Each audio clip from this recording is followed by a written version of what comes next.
This is our first ever bonus episode for the B-side, and in it we get to interview a talented and passionate director and filmmaker, as well as a great actor.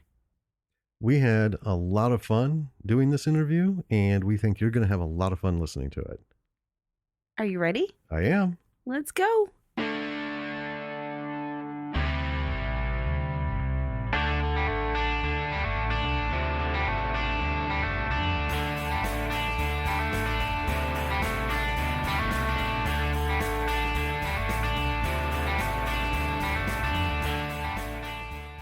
All right, everyone, this is Jim and Danny, and we have on with us Anton Doiron and Karl Sears, the creator of, Anton is the creator of Space Trucker Bruce, our newly most beloved movie that we've come across. It's so great. And Karl is the incredible Space Trucker Bruce. Well, thank you. So yeah, we we have so many questions.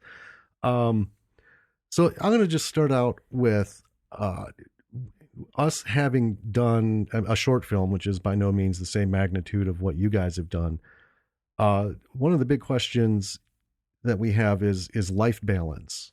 Like for both of you, this was a long period of time putting this thing together and doing it on weekends and everything.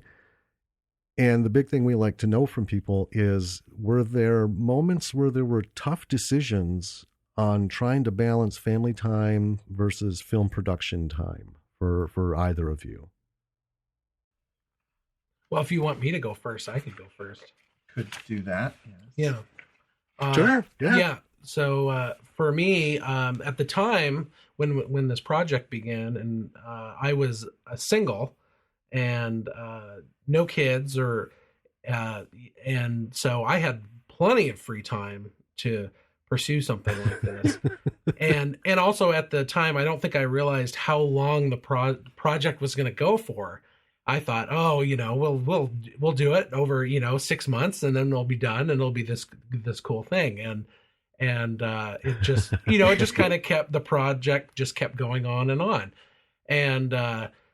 And so but I was single, had plenty of time, and Anton and I had a regular hangout that I'd come over to his place on Saturdays in the evening, and we'd Okay. we spent a lot of time together already, so really it was more a continuation of our hangout time. Instead of watching manga or anime, we'd go into the back room and we'd work on this project. And so for me, it was not I didn't have a lot of challenges that way. Towards the end of the project, when I was kind of running out of steam, things would come up, and I would sometimes have to say, well, I really would like to do this thing, or there's this thing that I'd like to pursue, but I committed to Anton to do this, so I guess I'll have to table that or reschedule that, and then go over and we'll work on Space Trucker Bruce and get it done. Yeah, that's how I dealt with it. Yeah. Okay. So your little ones are fairly new then. Oh yeah. The whole situation. Yeah. Well, congratulations. Thank you very much. Yeah. When I hear little ones, it's hard to get an age range in there. Sure. I think anywhere between 4 and 10. Yeah. My daughter is now 6. She turned 6 in August, and my son he turned 3 in March. And I married my wife between the end of the shooting and the premiere of the show, and I can tell you, I would have no time at all to do anything something like this. Just even scheduling to come and talk to you guys was a little bit of a. There was, I've got a little bit of time, but not a whole lot. So yeah, right. to work on something like this, we appreciate it. Oh yeah, of course. No, this is really fun. But yeah, I'm glad Space Trucker Bruce came along when it did, the opportunity to do it, because Nowadays, there'd be no chance. I understand. Well, we both do. Yeah. We do this, but we write scripts and we're pitching and we're doing stuff. And we also have day jobs. Yeah. Mm-hmm. Yeah. And it is hard. I mean, it's great that you had all that time, but yeah, I fully get how that comes to an abrupt end because, we don't exclude the time with our daughter. Mm-hmm. So, it makes this road sometimes laborious in the length, if we had every night to sit and write, we could pump out a final copy of or a final draft of a feature script. In under a month. Yeah. Easy. But for the longest time, we had like one Saturday a month. Right. Where we to dedicate. Didn't have her here. So we would put in like 13 to 16 hour marathons. Oh, yeah. All right. This looks good. Let's immediately print it and rip it up. So Anton, how was this for you? Because this is more than just, doing the performance. I mean, you were the man of all things. Well, when I started the project, my son was about 8 years old, and an 8-year-old is a little easier than a 3 and 6-year-old. Yeah. But right. He still requires a lot of time. And, I think that the agreement I had with my wife was that, of course, the family was going to come first. And this was just a hobby for me, really. It was just, every Saturday night we'd get together and film. But of course, it was more than that for me, like you said, because I wrote it and I had to build the sets. And then, so I was constantly working on it. But really, home and the parenting took the top priority for me over the filming and stuff. And but I would when I was writing Space Trucker Bruce, I was taking Max to his soccer games and practices. And so when he'd go to soccer practice, it was in indoor soccer in the wintertime, and I would sit in sort of right outside the soccer practice area, and I would type on the script. And then when I was working on the set building, of course, we actually built the bedroom set in his bedroom. So he loved that. Right. And I would get him involved. And we were in that bedroom set, there's a scene where Dorothy is resuscitating Jane Doe, and there's little lights and things moving inside of the resuscitation chamber, and that's Max in there, my son, moving the lights around. Excellent. And there was one time, and I caught this. The only reason I know about this is because we had the camera rolling, and I didn't remember it, but we had the camera rolling, and it's kind of like, it could be an outtake, but Carl and I were getting ready to shoot the scene, and Max was in there. I think he was in the resuscitation chamber because he wanted to play, he wanted to be in there. We're like, okay, be quiet while we film this scene. And he's like, okay. And we're sitting there, we're about ready to go. And all of a sudden we hear this little voice, I farted. And he kind of, we're like, no, be quiet. It's okay. But so he gassed up the chamber. Yes. For me, I just had to try to, there were all these other, distracting projects that I had, not family related things, but I had a car project that I was working on. I had, every now and then I would go off on some tangent where I was like, oh, I'll make that computer program, or I'll write that, or I'll create that little electronic gizmo or whatever. And I'm like, no, I've got to just push that stuff aside and just pause it and not go on every impulsive tangent. And for me, that was what I had to do in order to just keep working, was to say, okay, I'm going to work on this every night, even if it's only for 15 minutes. I'm going to work on this, and I'm not going to do anything else. I was volunteering at the local public radio station, and I quit doing that. I was doing karate for a while, and I quit that. But I just kind of quit everything, put everything aside as much as I could to focus on getting the film done. Yeah. We get that. We kind of feel bad for our daughter because it's not one of us doing, this thing, it's both of us.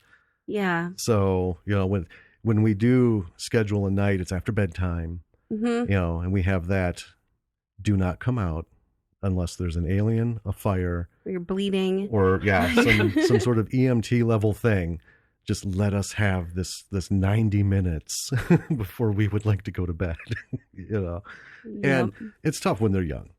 It is. Oh, but yeah. when we did our short film, we weren't initially involved in everything. And we had corresponded on this a little bit. You know, we were just the writers. That's all we wanted to be. And then, you know, back end produce right to bring all this together. But it rapidly turned into us doing pretty much everything. Yeah. Yeah. Except directing and running the camera. But we tried to involve her in it as much as we could. Right. And she's in it. But Yeah. she loved doing that. And then the night, I remember after her like first scene we filmed with her in it, it was just this little thing, and she had to wait all night to get the scene filmed at the restaurant. Oh, wow. And she was extremely bored. And she Yeah. was like 6 at the time. And it's just one little scene of her running out from under a table. Yelling, to- mommy, mommy. Yep. And after we were done, because she was so excited about acting, I was like, so what did you think of it? And she was like, I'm not a fan of acting. 7 hours of nothing until her moment came. Yeah, a lot of waiting around for a kid. Yeah. It is. And if we could have done something, you know, in a house and passed it off, that would have been so much better. Oh, yeah. You know? Right. So I'm just thinking, you know, Max not only has a set in his bedroom that he gets to roll with, you know, just everything going on. I would have been absolutely fascinated if my mom or dad was building all this stuff in the house, in the basement, in the backyard. I'd have gone nuts. He had a lot of fun. He really liked the sets that I was building. But one thing I want to mention, my son is a freshman in college now, and his college is in Boise, so it's a ways away, 1,200 miles away. Yeah. Wow. With the family balance issue, you really don't want to not spend time with your kid because they get old pretty fast. They become adults, and then they don't want anything to do with you. Yes. And you know, so for me, I'm happy that I did spend as much time with him as I did, and that I was as involved as I was. And if I had been less involved and more focused on filmmaking, I might have gotten more done, but I would have missed out because it goes by so fast. And Karl may not realize It really this does. at this point because he's in the thick of it. But Yeah, I realize it. So I try to make sure I don't get too overcommitted.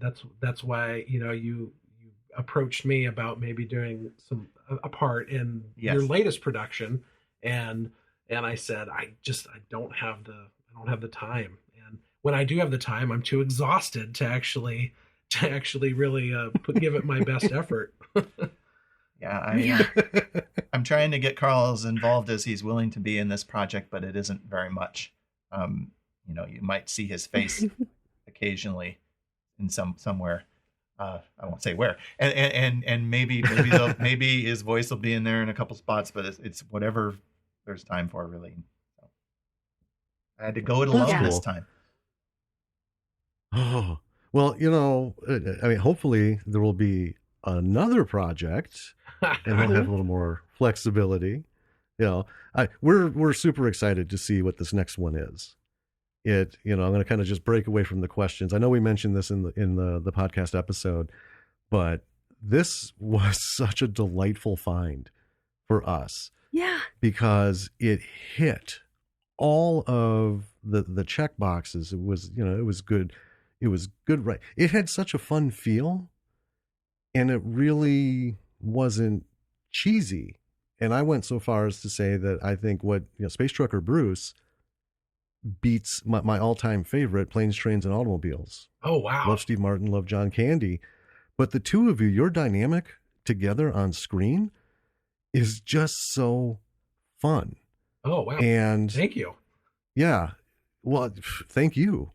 Because I have seen, I don't know how many times, we've run our daughter through it twice. I know she wants to have a little bonus bit on our podcast where she talks about it. Oh, wow. Yeah, and gives her her little feels. Because unfortunately, a lot of things that we we cover aren't really for 10-year-olds. Oh, sure. Yeah. You know, but yeah, she was just delighted at this and just laughed, and it was so much fun. Oh, that's wonderful to hear. So, you know, that's one thing that I think we would reemphasize for folks listening is, you know, family first. You know, that's something we settled on a long time ago. It's going to take us X amount of months to get this nugget of an idea into some sort of paper form, and then, you know, get to a point where we can print it out and then just murder it ruthlessly and then do it again, maybe 4 or 5 times or more. Yeah. You know, it just takes a while, but the payoff is still good. I mean, for us, it's the writing. That's what it is. You know, somebody handed us $1 million check, like for a bucket list, not going to complain. But, you know, the writing is what we've always done and will do. Now, Anton, you said, not to stray too far, you know, this was kind of a hobby for you. Did it start that way, and then kind of evolve into more, or is this just still something that I can do this, so I'm going to do this, and that's kind of the end of the aspiration? It's just I'm going to create and then enjoy it. Well, I'll start with kind of how it started. Back when I was younger in high school, we had a local television station, and it was really bad. And I remember thinking, I could, like, their news and their interviews and everything, it was just horrible. It was, you know, they would like static camera positions, and there'd be this loud 60 hertz hum in the audio. And I'm going, what is this? How are they've got money and equipment. Why is this so bad? And so I wanted to make my own stuff back then. And I in Alaska, we have something called the permanent fund dividend, which is they pay out money every year from oil revenues to every resident of Alaska.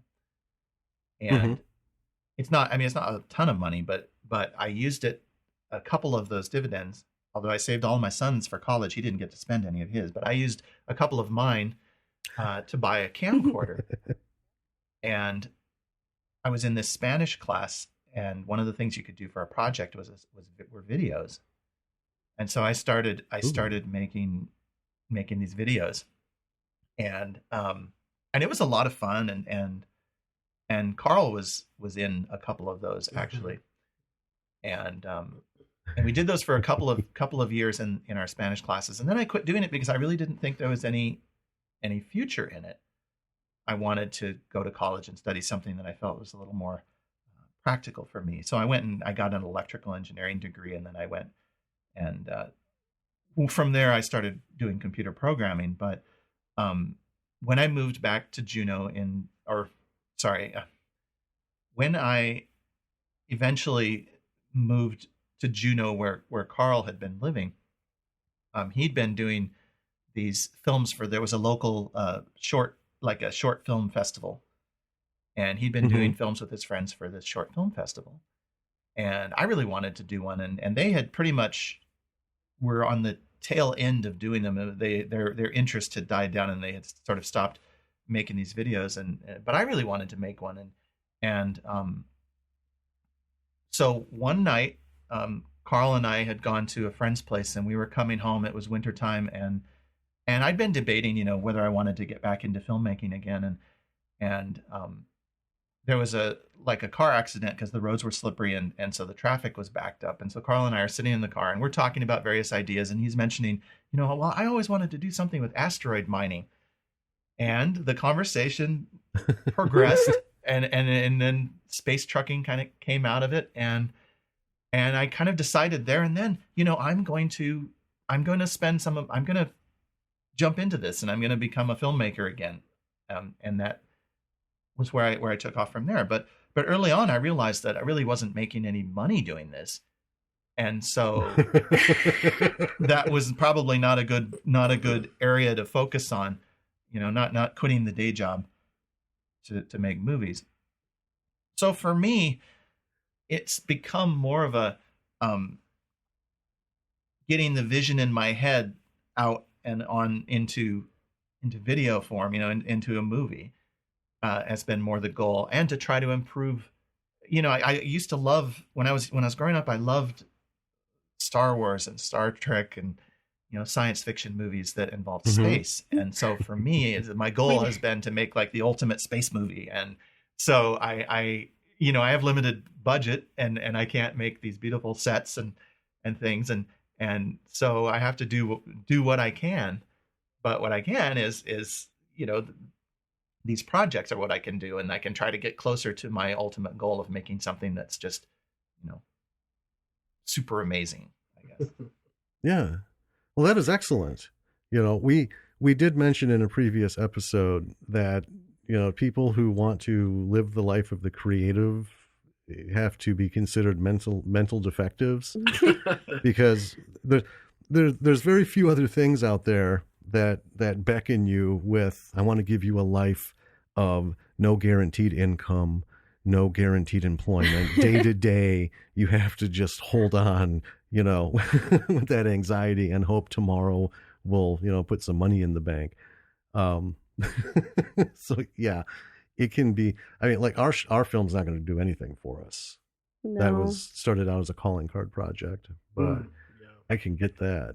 Yeah. Now we have a question for Karl. Yeah. Because Bruce is just He's awesome. so awesome. Yeah. And it always starts with the writing, but it also comes down to the actor. It does. And Karl, you were just awesome in this movie. Well, thank you. So you're welcome. Can you give us a little bit more background on what you were doing before Space Trucker Bruce? I know you've mentioned the movies for the film festival. I mean, what was that all about? Another friend of mine is big into videos and movies and very interested in that sort of thing, and he's also very ambitious and had kind of dragooned several of us together to form this kind of a movie club. And so the concept being that we would each pick a project, and once a month we'd have a weekend where we would devote to a shoot, and the shoot would be limited to that day, and then whatever we managed to capture on that day is what would be turned into a project to submit to this local festival.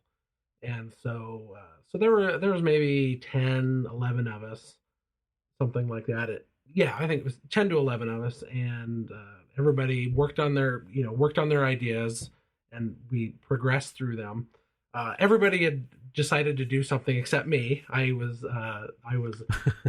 by the end of it, I think I was happy to support people and help and bring ladders and work as a crew member.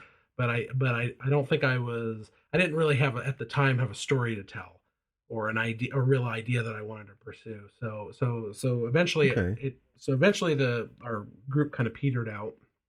Projects were finished, and then Anton had moved to Juneau and was really interested in that, but we weren't really doing that anymore. So then this project idea happened, the Space Trucker Bruce idea, and I kind of said, yeah, sure, I got spare time. Yeah, I'll be your actor. No big deal. This isn't a big deal. And then it turned into a really big deal. So that's really how it started. I enjoy science fiction and fantasy and I enjoy movies and books and things like that. But I never had a real desire to be an actor or to produce stuff or to make films or anything. But it was that's basically how it all happened. Excellent. Cool. So how did you build up the character of Bruce in your head once the idea had gotten, off the ground? That actor methodology. Oh, yeah, my methodology. Well, Anton and I had discussed, he had an idea, or at least something he could share with me about the script and where it was going. And with a rough character concept, Bruce is out in space. He's by himself most of almost all the time, and he's kind of nuts. That was kind of our bare bones starting point. And so I'm it's been long enough now that I'm not really sure, how all the little, I think we did a lot of, I guess, workshopping, like when we were on set, he'd have a page of dialogue and I'd be looking at it and I'd say, wow, this would be really great here if he threw this little line in. Or I would just be playing around with the dialogue on my own, in the corner while Anton was setting up a shot, and I'd be working, trying to get the dialogue down, so it could come out properly, and I'd think, oh, this must be why he's acting like this, or based on this dialogue, he must be really lonely at times, or he must be, pick one of your favorite aspects of Bruce, and and that's partly, probably how it came out. It was just a lot of me flying by the seat of my pants, really. So. Well, yeah, that works. How most projects get done. Yeah. I'm not sure who is solely or if you're both in part responsible, but I have to say I was like a teenager in love with all of the Star Wars one-liners. Yeah. I think the one-liners. Yeah. When we'd be doing lines, I would just I just blurt something out because that's the kind of person I am. And then Anton would say, "Oh, that's great. Let's throw that in there." And then it became kind of a game. I think as we were doing over the years, what line could we throw in here? Or does that make, would that be funny? And it just kind of became a running gag. And I think you started trying to include those in the script. Yeah. Did you have something to add, Anton? Yesterday you said something about coping. Why Bruce does what he does. Oh yeah. Why does he cope with, how is he able to cope with being alone all the time? Or the being in space, and the, I'm trying to think now what if you can say it better than me, go ahead. Okay. Well, Karl, when he first read the script, he was wondering why Bruce was, doing the crafts with the popsicle sticks, why he was behaving the way that he was. And as we filmed it, Karl realized that what I had kind of intended in the script was that these were Bruce's coping mechanisms for being out there by himself for so long. That the whole Zen space trucker stuff and everything was how Karl was able to deal with a job that would drive most people crazy. Yeah. The Zen thing will always tickle me. I just love the Zen coupled with, and this is how you break someone's elbow. Oh my God. It works so well. Oh, I'm glad you guys like it. That's great to hear. I thought it worked really well because I remember as I was watching the movie for the first time, I was sort of wondering with the way that Bruce was acting, whether it was going to turn into like a weird horror movie. Oh. Because I was like, he seems a little psychotic. And then it did kind of slowly dawn on me as the movie went on. I was like, oh, he's just really lonely. He's just so excited that there's someone here. Yeah, kind of eccentric, very eccentric. Yeah. Yes. What one of the things that we noticed right away were the sets. And they're handmade, but those are sets. But we've seen so many what we call earnest effort films that they really don't put the time in. And one example, or they like overly cheese it up. Oh, huh. Or they go to the far end. Yeah. Like there's one that we pick on where all their spaceships are just wadded up Reynolds wrap in aluminum foil. And yeah, they taped a little construction paper window on it. And for I think an extra half an hour, you might have been able to yield something a little bit better. I mean, even if you look at like Ed Wood's stuff, that's just paper plates, spray painted silver. Right, and stuck together. pilfered stage props and things that didn't work out.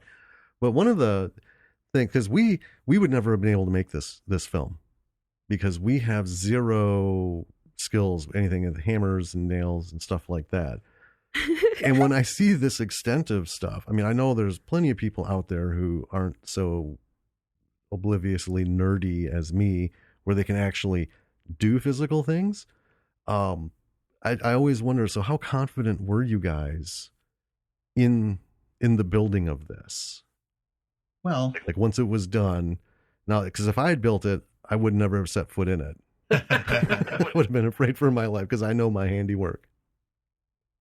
Well, I'll tell you in a second, but that reminds me, on my current project, I needed a little bit of a green screen behind one of the main actress, and I had this piece of poster board, green poster board. It was a foam board, actually, so it's rigid board and it's green. And so I taped it up on the wall behind her, and we're doing the scene and we're acting, and all of a sudden we hear the tape start to give way and crash. This no, she's like, and this thing falls on her, but it was very lightweight, so it didn't hurt anything. But yes, that's the only like set collapse that we really had happen, except for the wind incident that I mentioned previously. Right.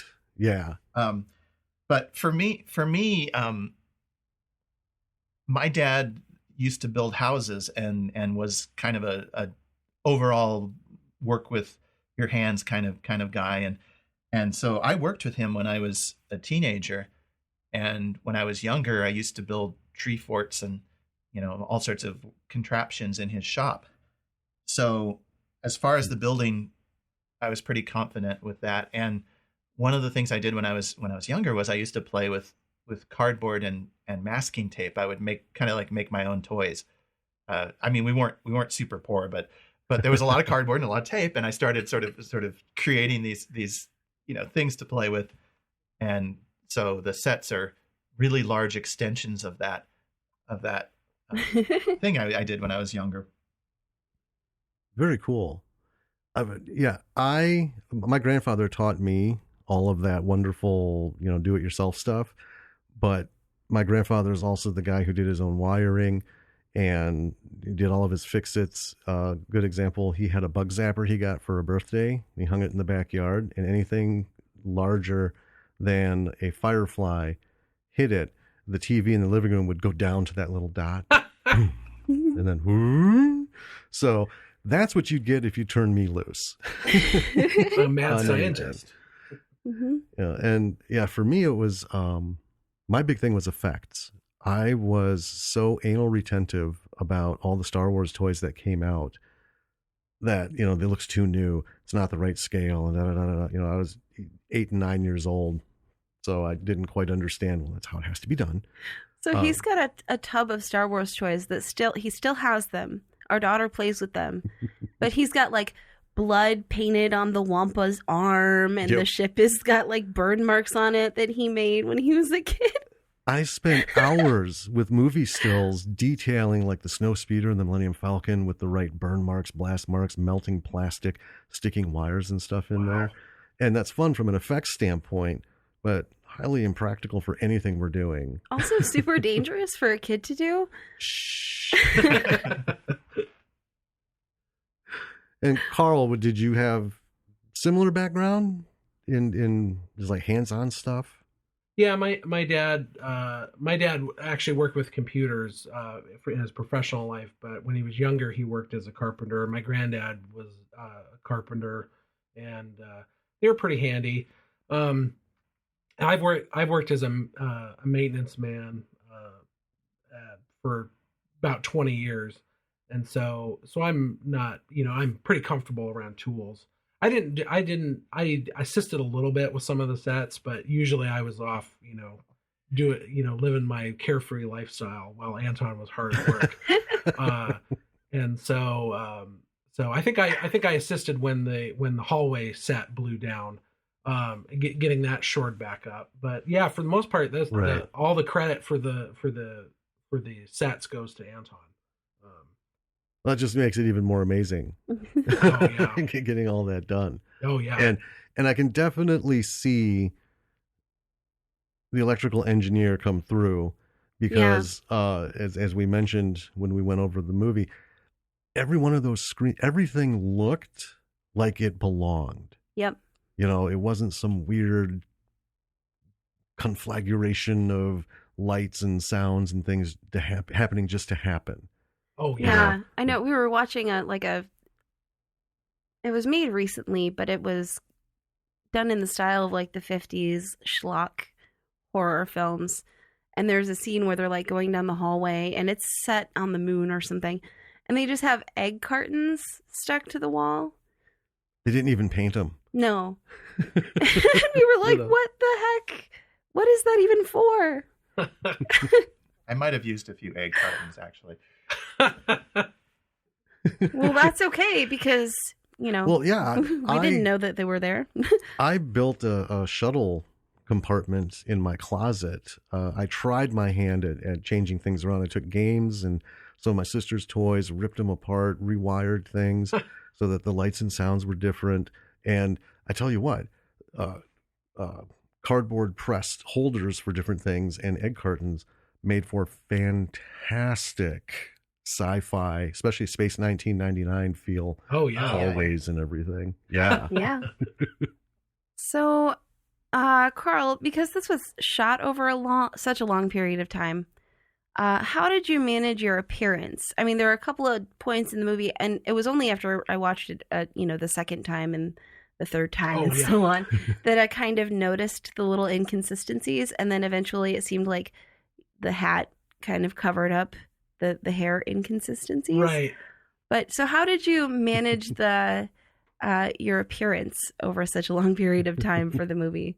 Well, at first, of course, I wasn't concerned about it because this was going to take 6 months and we'd be done. Not a big deal. And there was, I think, most shoots. If I was in it, most of the time, the day before I'd think, oh, okay, I need to shave it up. I need to clean up this stuff. But there were definitely times where I couldn't be bothered or I just didn't, I was just too busy to find a razor and take care of that mess or go get a haircut. And I think I just hope that, well, I got the hat on. That's gonna do it. And, and one thing that might not be apparent is I had started a diet at some point during the shoot, and by the end, when we were finishing the last few sets up and the last bit of photography, I dropped about maybe 35 to 40 pounds. And so there are some scenes in the movie where the only thing that's making it not obvious is that big coverall that I was wearing, and it might be obvious if you looked really closely. But I wanted to take some weight off, and I thought, well, I'm committed to the project, but I'm not that committed to put it back on 35 pounds. So, and I just thought, well, it is what it is. And people, hopefully it won't detract too much from the project. One of the problems with filming for such long periods of time is that, people's appearances change and things like that. And the continuity can be a big problem. And I'm running into that with my current project. But the actor actually is aging in the film because she was 19 when we started. So she got changed quite a bit over 3 years.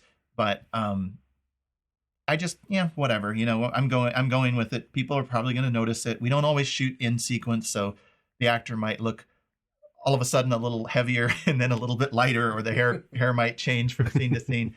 But with these kinds of movies and the way I'm doing it, I think that's what we have to live with. Yeah. Yeah. Oh yeah, absolutely. I mean, there's, $500 million budget films that don't even come close. And just stepping back a bit, I think the costume for Bruce, it doesn't make it obvious because I didn't really pay attention. The only part of the costume I fixated on was the hat because John Deere Galactic was just so wonderful for us. But in watching this, I mean, you guys, both of you, I'm watching your face, I'm watching the expressions, I'm watching the exchange, and everything else is just in the periphery. And me, I've seen it at least 3 more times than you, so I haven't noticed it. But yeah, we did 3 locations over 5 months. 4 locations. Yeah, 4 locations over 5 months, and just for a short film, that was a nightmare. It was So I can't even imagine continuity over something over such a protracted production. But kudos. Right. Now, here's one that Anton. So Karl kind of answered some of it in that he would fidget with lines and stuff. One of the things we found, because we have like our beloved script that we wrote 7 years ago, and it sits, and every now and again have the hankering to pull it out and start picking away at it and changing things and stuff. And maybe I've always wondered, because there's several movies that we've watched where they've had 2 and 3 year production periods, and I've always wondered, was that a problem for you? That so you have your script and you're gonna start shooting. Was it something that you had to battle with, or did you settle on it, or did you just kind of go with the flow? The after the fact ideas that may come up while you're shooting. Well, my philosophy has always been, and this is even a little flexible, but my philosophy has always been, it isn't finished until you've filmed it. So if Karl and I come up with some great idea and we're about to start filming, we would sit there and revise things and change things around. And that did happen. There were a couple of little jokes that came into the movie that we thought of that very day or just before we started filming. And no, I like the idea of revising my script pretty continuously right up until filming. The actors don't like it so much sometimes.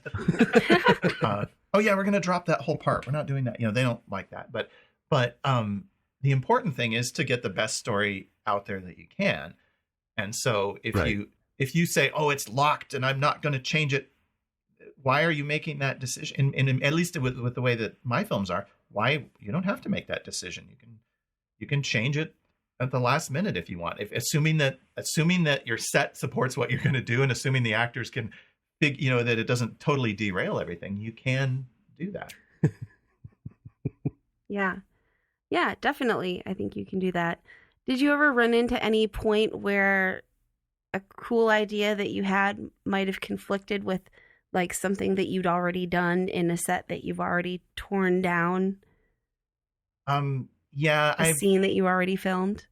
I've had that happen maybe a little more with my current project, where something comes to you afterwards and you're like, oh darn it, but I don't have that set anymore. And there, I don't remember specifics, but there were some things with Space Trucker Bruce where it was like, wow, if we only had the bridge set up, we could do this one little piece and it would be great.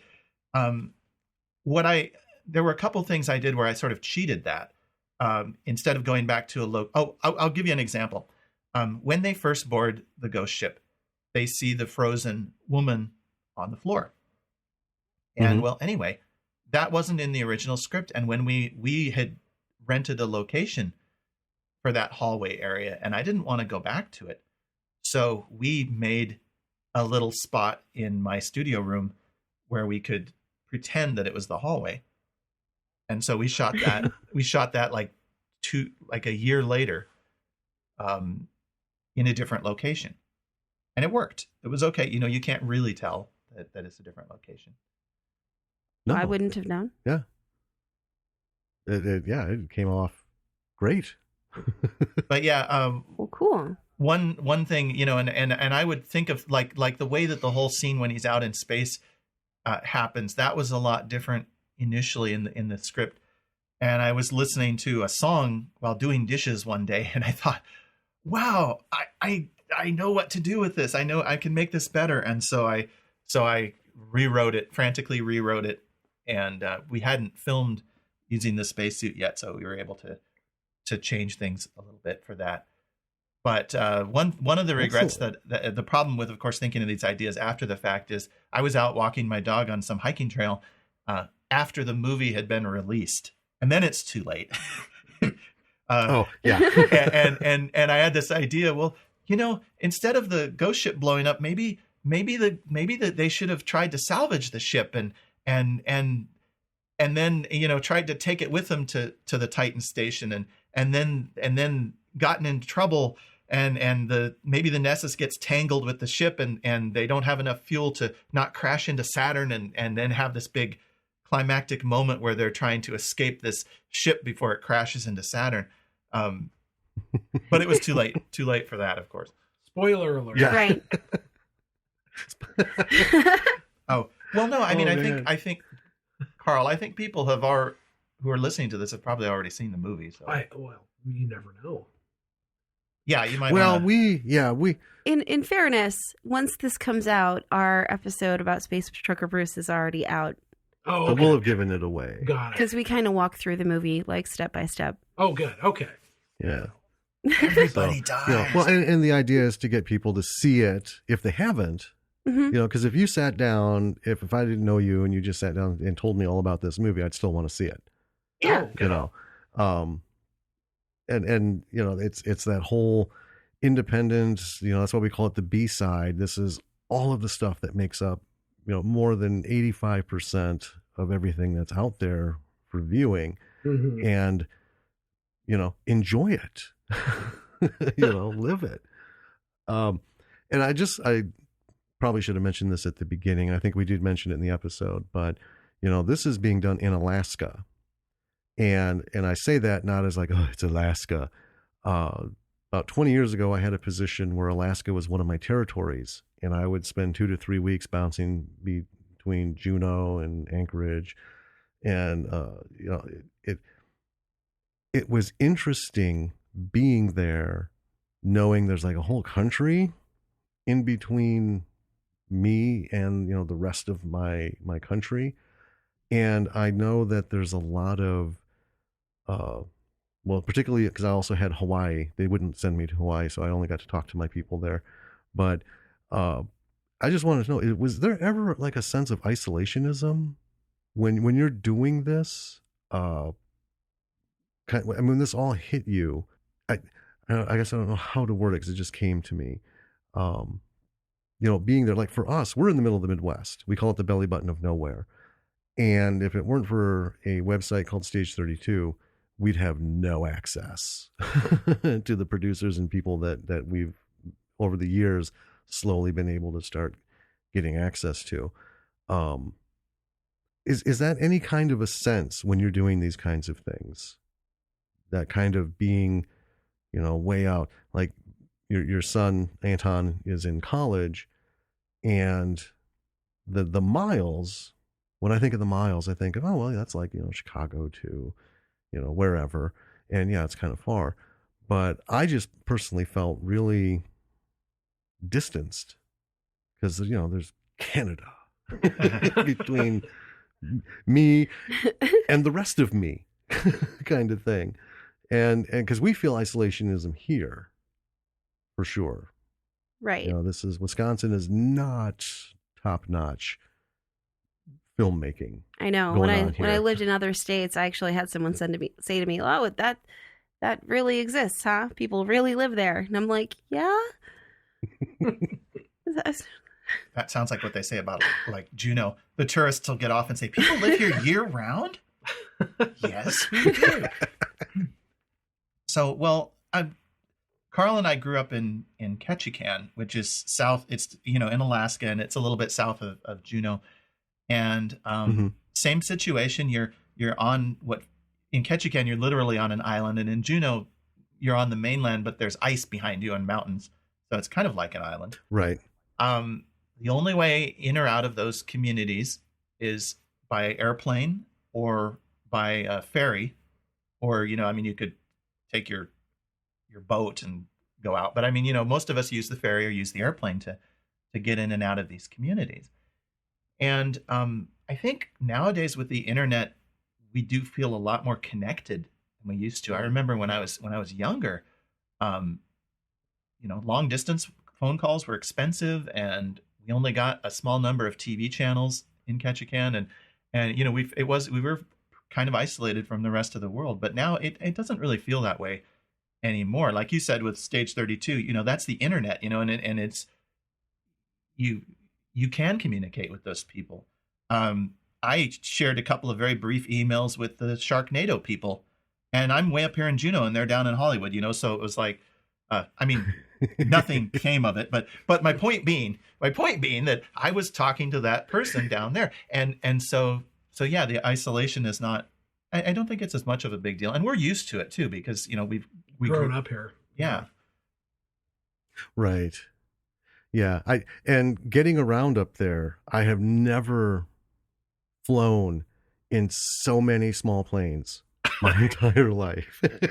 Because I was used to, I'd land in a state and I'd get a car and I could get anywhere I needed to be and then get back to the airport. But yeah, Alaska I loved going there because, man, hands down, beauty is the word of the day. Oh, and yeah. In summer and in winter, I was in love. And I'm a closet hermit. So that's sort of my dream destination one day. Twice a year, I'll have a helicopter bring supplies and then just leave me be with a strong internet connection.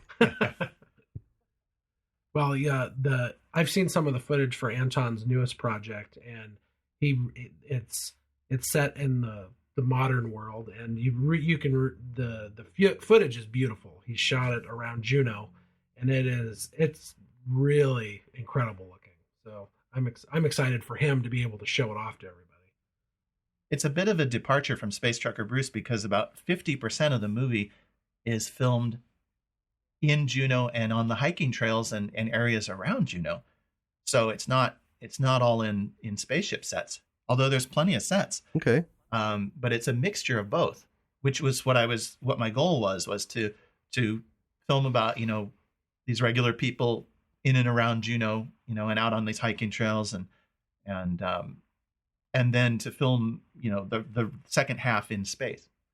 I want to say, as a professional photographer, those opening shots of Bruce strolling down by the lakeside, I mean, that was one of the very first things that blew our minds was, man, this is gorgeous. You absolutely know how to capture, because a thing can be beautiful, but to capture it in two-dimensional space and, project it, that's what kind of hooked me, especially. It was like, ooh, I know that place is pretty, but wow, that looks really good. So yeah, I can't wait for this next one. Right? I'm super excited. You'll have to tell us, right when it comes out. Send us an email. I will. Go here and watch it.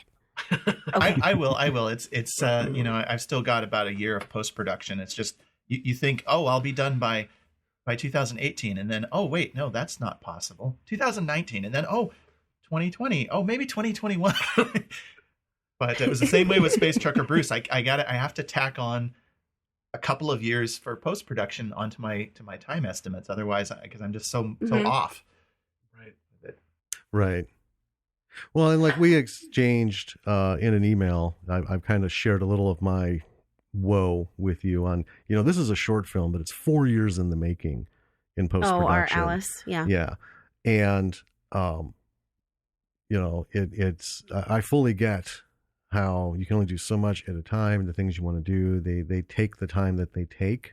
Mm-hmm. Oh yeah. And, and you're not just the conductor of the orchestra. You're running into each chair, jamming an instrument, and running to the next, trying to keep it all in time. I mean, that's marvelous. But yeah,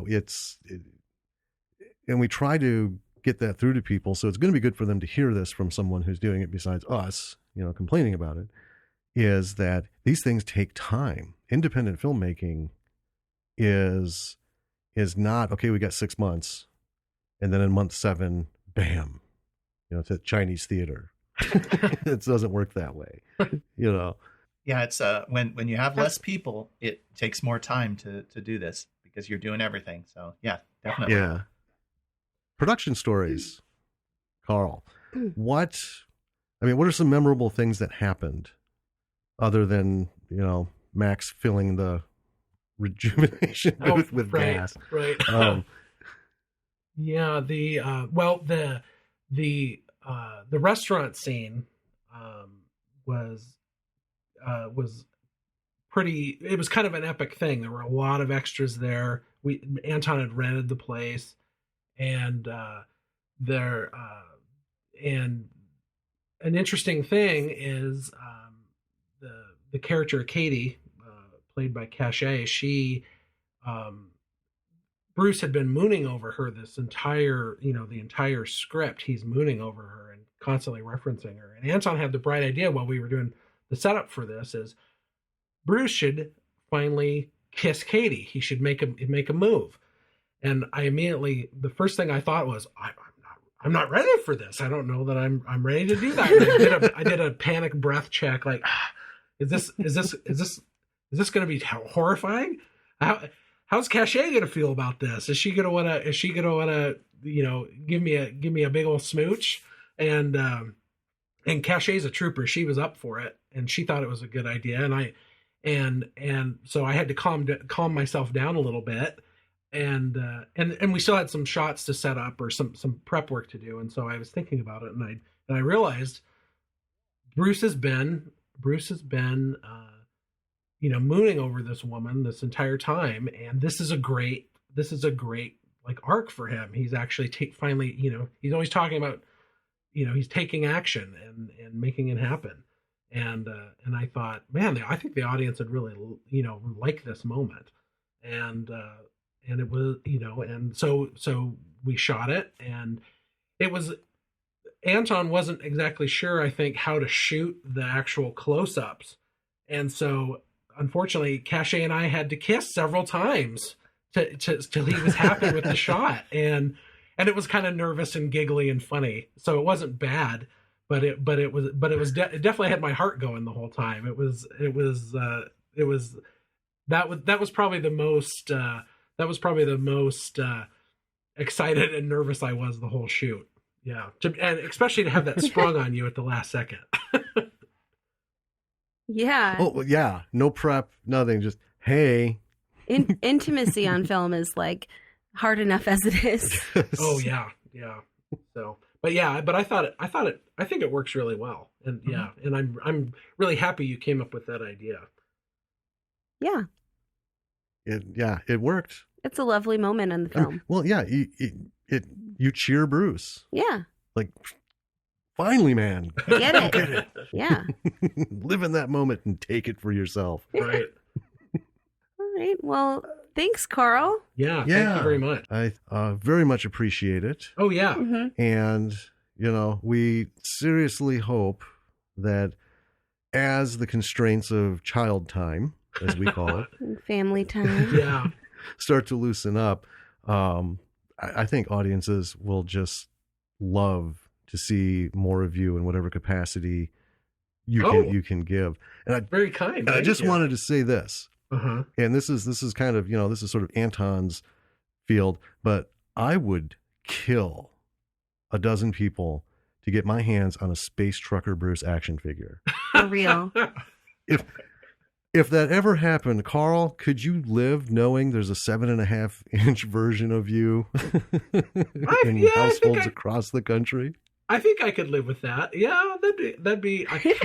I'm still. It's still kind of surreal that this project is out there and that people can watch it, and it might be out there forever. It'd be amazing to think that somebody decided that they should make a toy out of me. So we might have to make some phone calls. Yeah, right. We'll set them next. We'll set them next to our stool. We've got Aaron Yeager and Wolf Cop sitting on a stool out in our living room. We'd put him there. Yeah, a place of honor. Thank you. Absolutely. Right? Well, Karl Sears, Space Trucker Bruce, the Big Bruce Man. We very much appreciate your time and that you've given us. And we will return the favor by not keeping you 1 second more. I appreciate it. My wife does too. Well, good. Yeah, I don't want to be on that list. We'll tell her thanks for sharing you with us. Oh, of course. It was a lot of fun. Thank you. we had the question of basing a script on your list of knowns. And this is kind of like filmmaking 101. You know, if you're going to put something together, work with what you know that you have, right? So, you know, like, well, I have an apartment that's really cool, so I can shoot in there. So I need to come up with something that's, you know, apartment centric. But we've already gotten kind of answers because you built the sets for Space Trucker Bruce, so you weren't really held back. I guess my question is, for this next project, was the writing of it sculpted by what you knew you would have access to? Yes, I think when I started out with Space Trucker Bruce, I really didn't know what I was going to be capable of doing. And I mean, I had a rough idea. I wasn't building in, you know, huge cathedral-like sets. And I said, okay, I've got this room in my house and I've got that room. I've got my backyard. You know, I kind of took stock of what I had. And of course I knew that that the sets were going to have to be very simple, you know, made with cardboard and tape and that kind of thing. It did factor into my current project, but I also did something bad with my current project. When I was writing, I want to say I threw in the kitchen sink. I'm going to do this and that, and we'll you know, well, what about us this scene, and you know, I'll do something with a spacesuit. Oh, and I'm going to build this, you know, articulated robot with animatronic stuff in it and everything like that. And so I was a bit too grandiose, I think. And it's costing me a lot of time, and I've had to cut some things out too. But so I maybe went the other way. I tried to do even more than what I might have been capable of, and I may scale this back for the next project. But when I was working on Space Trucker Bruce, though, it was really I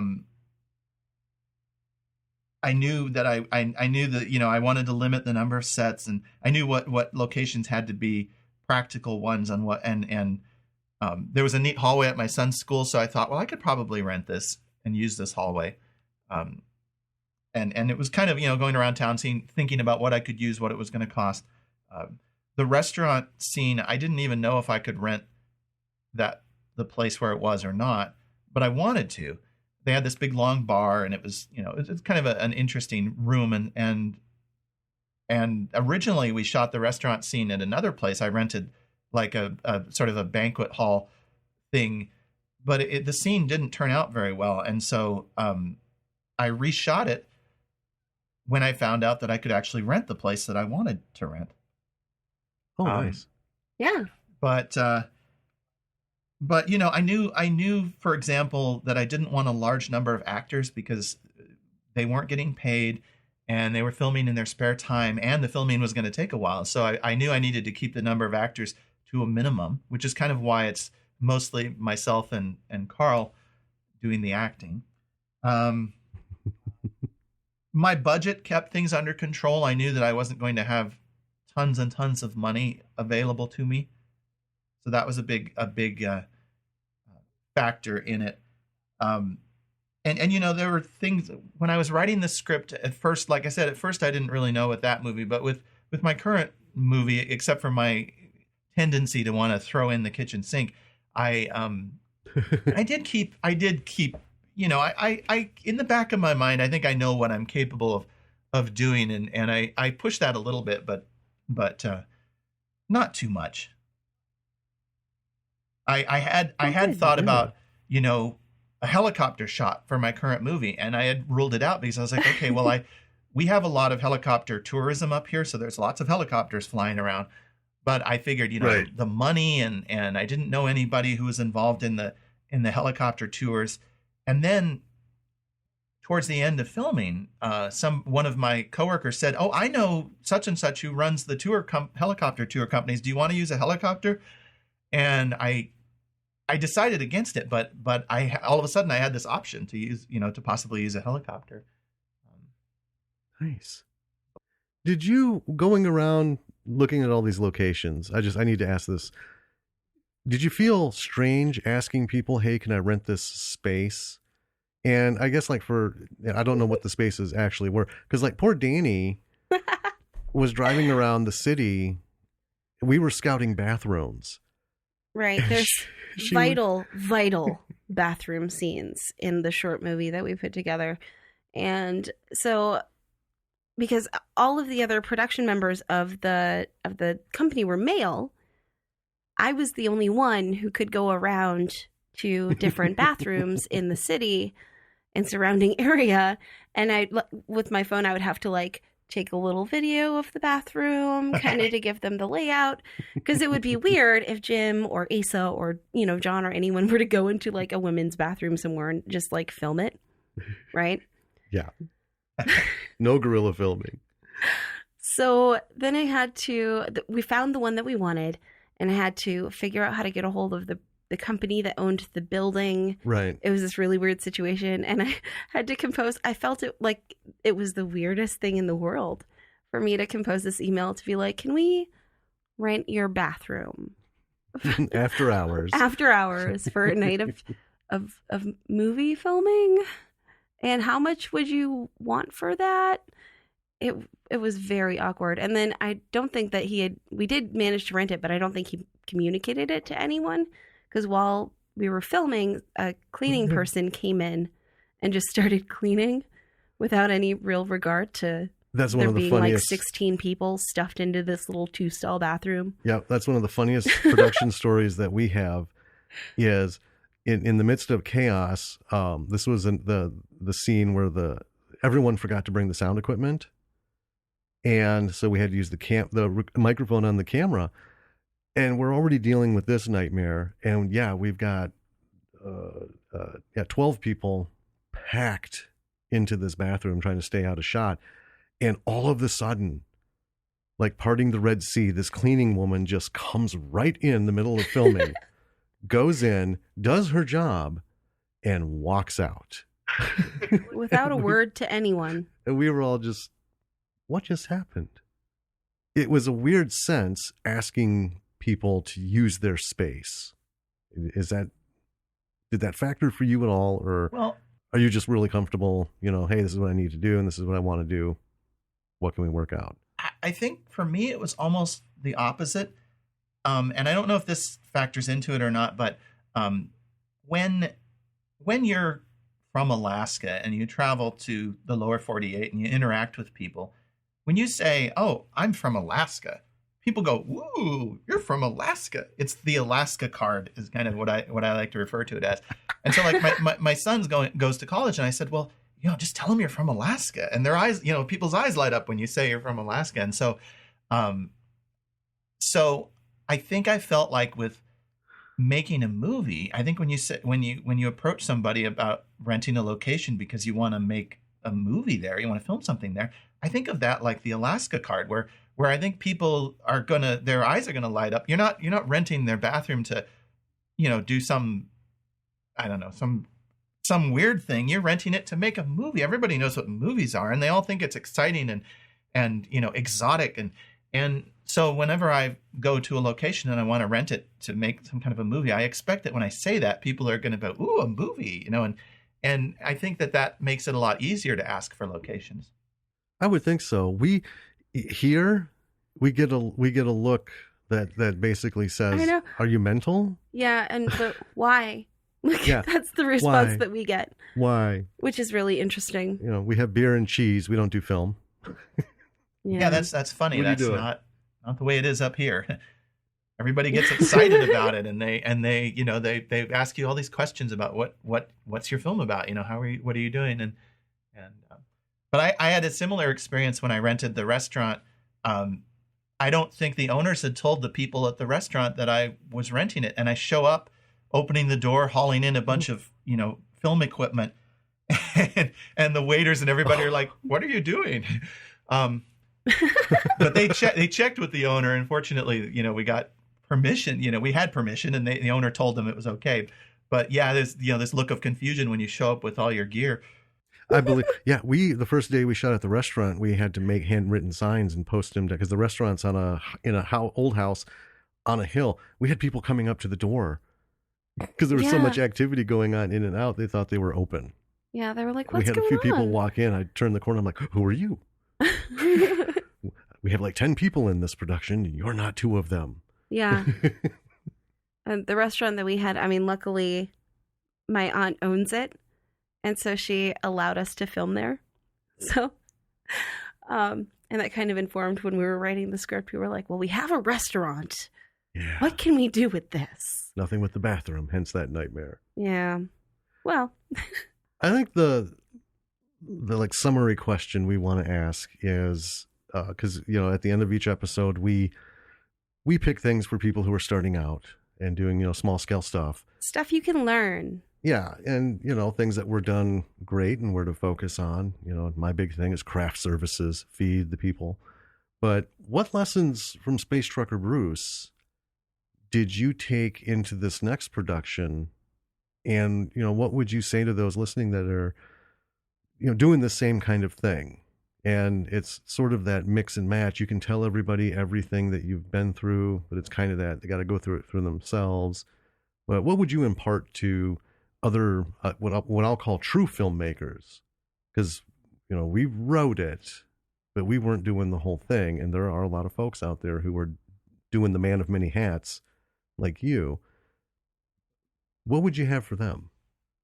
Well, a few things come to mind. I usually try to make sure that most of the money is spent on something that's going to be in front of the camera, or in the case of what you were saying, compensate the actors with food or actual money. Mm-hmm. I read a lot of, I learned a lot about filmmaking. I read a lot of filmmaking books during the making of Space Trucker Bruce, but I wasn't able to apply that knowledge for the most part until my next project. I don't know, planning for what you've got. You like you said with you had access to a restaurant. That's a good one. I've tried to plan my sets so that I know I can build them. I know I have a space large enough for them or whatever. I never like people who like say they're going to make a movie, but they're waiting around for enough money, or they're waiting around for, you know, I don't know, for somebody else to do most of the work. I've ran into some people like that. You know, I need a camera person and a director of photography and, you know, this and that. And I think you just need to take what you've got, if you've got a story, and go out and do it. I mean, maybe get a good enough camera, but now that everybody has iPhones, it's pretty easy to produce high quality footage. Maybe not to worry too much about it being bad. You know, your first attempt at something, or even your first several attempts, it's not going to be wonderful, but you know, you're going to get better. So there's that. Advice is tough. There's a lot of advice out there, and it's hard to come up with really good advice. I mean, just do it. I guess would be the one thing. You know, you want to make a film, you should just make a film, you know, and then learn as you do it. Yeah. Well, that basically mirrors what we say, you know, towards the end of just get out there and do it, make it. And it was Kevin Smith who made the headlines, you know, with his quote on, there's no reason for people who want to make movies not to make movies with, you know, like I said, iPhones, tablets, everything has a camera in it. It's super easy. I mean, the base software, you can at least record something, do some editing, and you've got a film, whether it's lit right or sounds right or whatever, but that's a lesson that you carry on. And yeah, that's what we push out. And, you know, advice is hard. I agree, because we get a lot of advice from producers. They're like, do this, do that, you know, change this, do that. And no. And one lesson we did learn is the way you're doing it is the way to do it. Knowing what we know now, we would never have tried to put a group together to get a director, to get a cameraman, to get a sound person. Because, you know, like I said, we just wanted to make this little short film as like a you know, business card kind of to put up and say, yeah, so we have this little group, and, you know, we're looking to do stuff, and here's a quick sample of, you know, what we want to do. And it went from 12 pages to 33 pages in total, and we were mortified. It is. It was kind of like that short. I don't know if you've ever seen it, but it's like a writer and 3 script editors walk into a bar. If you haven't, you should watch it because it's very entertaining. But Okay. Yeah, type it in because it's awesome. yeah, like workshopping the script ended up being this whole thing. And yeah, I guess, yeah, advice is hard. A lot of the lessons you do learn, you just have to kind of learn yourself and bring them into your next thing. Well, and I sometimes wonder with advice if it would work, if what I've done would work for other people, if some of the things I've learned would be applicable to other people's projects. One of the things I think that's really important that I didn't really know as much up front is, you really, really need to get that script worked out ahead of time. And that's, I said that we made changes along the way, but I mean, you need to have a really good story going in, because that and planning, then you can just go through to a certain extent, just go through the motions when you show up. There's a lot of stress on a film set, and I've found that it's been very stressful and difficult for me at times to really think clearly. But if I have a clear plan, like I know that we're here's the shot list, and I know that these shots at the end we can dump if we have to, if we run out of time, because I've prioritized the list. And that kind of planning, and then also having the story really worked out pretty good, so that if you come up with great ideas, that's awesome. But if you just film what's on the script, if you don't have any ideas that day, then you're still okay. What else? But yeah. But like a good example of something that maybe that I do that maybe isn't so great is, my sets are very simple, and they're made out of paper and cardboard, and they're not super fancy. And I mean, I wish they were fancier. If I had the money to build super awesome sets, I would. But should that stop you? See, I didn't let it stop me. I'm like, I want to do the story anyway, and so I'm going to build what I can and make this movie. But there are people out there who they've either started watching it and quit because, oh, this is just too bad looking for me. It's too primitive. I don't want to look at these cardboard sets. And I'm not really making my movie for those people, but there are a lot of people who start watching Space Trucker Bruce or see the preview and don't want to watch it because of the quality of the set building and the acting and everything else. But I didn't let that stop me. I just went ahead and did it anyway. No. Well, and to be honest, when we saw it, we had a different expectation for it, because unfortunately, people who do go out and do this, they kind of, I don't know, they don't have the right mojo going in. They almost kind of just get the sense that they were doing this to have fun and they don't care. Because we've seen a lot of things that we just watched. One that was a higher budget film. It was a horror movie the other night. I'm not going to mention it by name because I don't want to talk about it. But we were enticed by, we just felt like, I want to see some serious just gore and no story. Unfortunately, we got the no story, but we didn't get as much gore. Oh. And that hits right on what you said about get that script nailed down to where, okay, this is at least my concept. This is what I'm going for.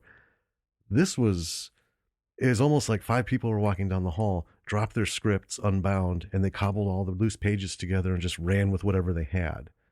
And we're all about do it. Whatever the ambition is, just go ahead and make your film, whether you want to do this as an ongoing thing or you want to just make your mark and say, hey, I made a little film, or, a feature. I mean, a lot of them are features. And that's great. That's why we talk about them. But I don't know. I think true movie fans are the ones who latch on to Space Trucker Bruce because, I don't know. Like I said, it just immediately, boom, wow, this was time and effort and care and attention to detail. And it doesn't matter whether things are, Avengers level, ridiculous, holographic, everything. It's monitors and it's got good stuff on it, and everything worked. Like I said earlier, there are people, Anton, out there like me and Jim who see the trailer for it and see that the sets are made out of cardboard and hot glue and paint and go, I must see this. Yes. because it's birthing something with everything that you've got. Mhm. And that's kind of, how we look at it. And that's really what this podcast is all about, is for the people who love that. So I think that's excellent advice, is just do it, when you sum it all up. Yeah. I think that's probably enough questions for now. We've taken up almost an hour and a half of your time. But it's been really good information. Yeah. I mean, And it's this been is super what fun. it's about. And really rewarding talking to you. Oh, good. Do you have anything that you would like to plug in the podcast? Well, my new movie is called Girl Yeti in a Spaceship, and I'm still doing the post-production on it, and I feel like it's a year away, so I don't really think I want to start promoting it yet. However, there is a Facebook page. I think you can search for Girl Yeti in a Spaceship, and it should come up. There's also one for Space Trucker Bruce. And I post a lot of information, behind the scenes videos, pictures, and there's a lot of good stuff on there. So yeah, check it out. Absolutely. And this will be, those links were included with the review episode in the show notes, folks. So if you breezed by that, go back on whatever platform you're listening to, and those web addresses and everything are there. And we can pop them into this one too. Yep, they'll be on the show notes for this one as well as a reinforcement to it. So we have had the privilege of talking with, I'm just going to call him the Anton. We're going to elevate you to that almost I like that. Cher. Is it? Yeah. Seriously, a true filmmaker who did it all and is doing it all again, and gave us Space Trucker Bruce, and it's magnificent, folks, as you've heard. So Anton, thank you so much for giving us your time. Yeah. Oh yeah, well, thank you. Yeah. And we look forward to updates, because we'll share what we can with everybody. Mm-hmm. Well, yes, I will. Do it. We will. I will let you know what's going on with my new project. Yes. Awesome. All right. This is Jim. And I'm Danny. And we are Bravo for the B-side. So, all right, B-siders, we'll see you in the next episode. Yeah, we will.